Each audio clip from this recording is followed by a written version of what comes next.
2022, it's been a ride in terms of sneakers, and I don't really mean a great one. Yes, a lot of us cop pairs we wanted, but let's be honest. It was truly a year of wanting to throw hands with sneaker brands, and I'm talking about some of the worst sneaker release experiences ever.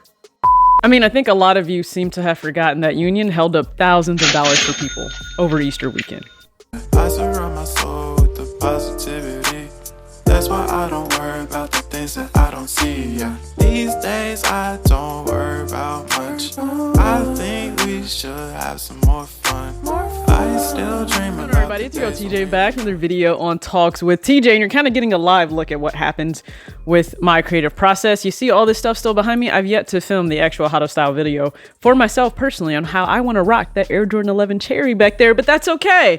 It's a process. I'm working through it. I'm trying to be efficient on my Sunday. So stick with me here because I real fast want to go over some of the worst sneaker experiences of 2022. Now, I ran a poll on both my Twitter at _talks with TJ, but also here on the channel on the community tab, and you guys voted, and there were two distinct winners on each platform, and they were different for the worst sneaker experiences of 2022. So when I was asking that question, like, hey, what's the worst sneaker of 2022? I'm not talking design or the campaign or the colorway. That's all 100% subjective, and I'll run down like my traditional top 10 list, but then my very non-orthodox top 10 list, and I think I'll also go over just like maybe New Balances as well this year because, yeah, they had quite a year in 2022. But no, I'm talking the experience, wanting to throw hands with not only sneakers app, but a lot of the designers that are also partnering with these brands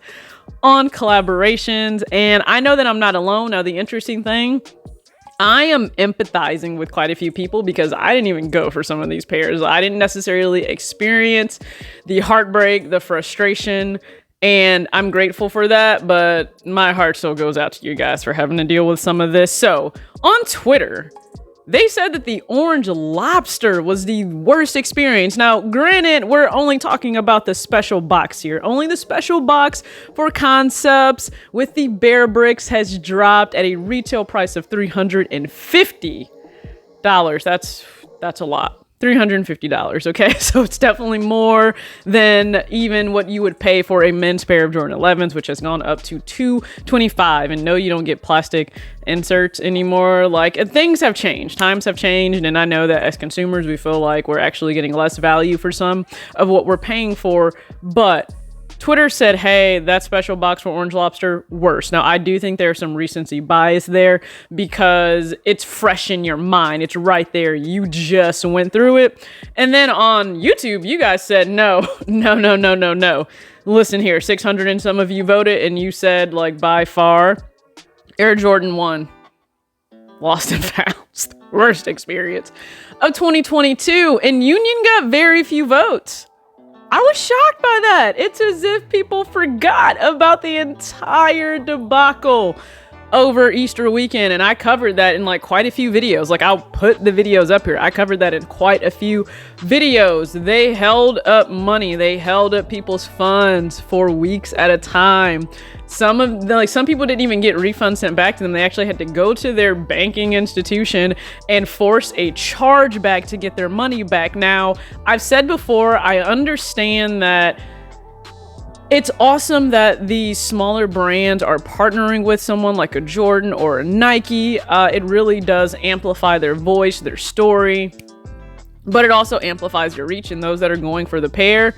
And my goodness, Jordan Brand and Nike, I need you to just help equip these boutiques with better service when it comes to these very highly anticipated drops. That is my ask. I feel like that's only fair because then you put them in the position to have to deal with the backlash, because this is the thing. Yes, it could have been a Shopify issue or any number of things in terms of how you can check out, but we're not blaming Shopify when a release is botched. We're looking at the boutique, we're looking at Nike, we're looking at Jordan Brand, we're looking at sneakers. That's who we're looking at.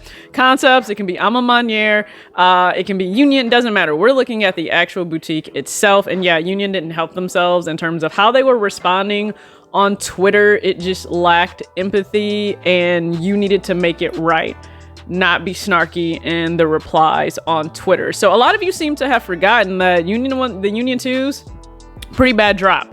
Another one that came out. Now, I applauded Joe Freshgoods for improving the actual buying process and experience for consumers, because he tends to do a lot of things on Instagram for shock drop on Instagram shop. And I like that. It does help regular manual buyers get the shoe. I was able to secure my 993 performance art in Sage that way. So very happy that he chooses to go the Instagram route, but it doesn't always work out. If you guys recall, the 9060 when Penny Cookie Pink and then the Baby Shower Blue dropped, and he put out the tweet and he's like, y'all gonna jump me? Be honest. Yeah, people wanted to jump you, Joe, unfortunately, because they did not have a great experience. And I was reminded of that on Twitter while hosting a conversation on Friday night to just discuss like these bad experiences in trying to buy pairs in 2022. So if you forgot, the 9060 for Joe Freshgoods wasn't that great for a lot of people. Now, again, I think he redeemed himself with the 993,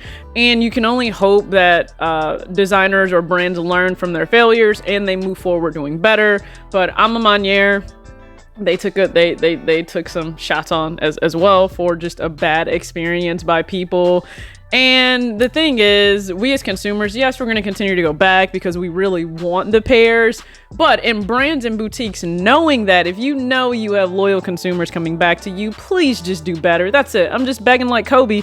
Just do better. Just be better. But do I think this changes in 2023? I don't know. Not that the brands are maliciously wanting to not improve, but they've already said that for some of them, like Adidas and Nike, we may see them pull back stock production for 2023. Do you know what that means? You're going to have to fight against the bots and fight against the person to the left and to the right of you and anybody else who may want the shoe. That's just how it is. So I don't know how 2023 will go. I think I need to keep my expectations low. So if things work out well, great. If they don't, at least I already anticipated that L. But please go ahead and comment below the worst personal experience you had for 2022 in terms of buying the actual shoe. Buying the shoe. All right. I appreciate you guys for tuning in. As always, act your age, not your shoe size. Peace.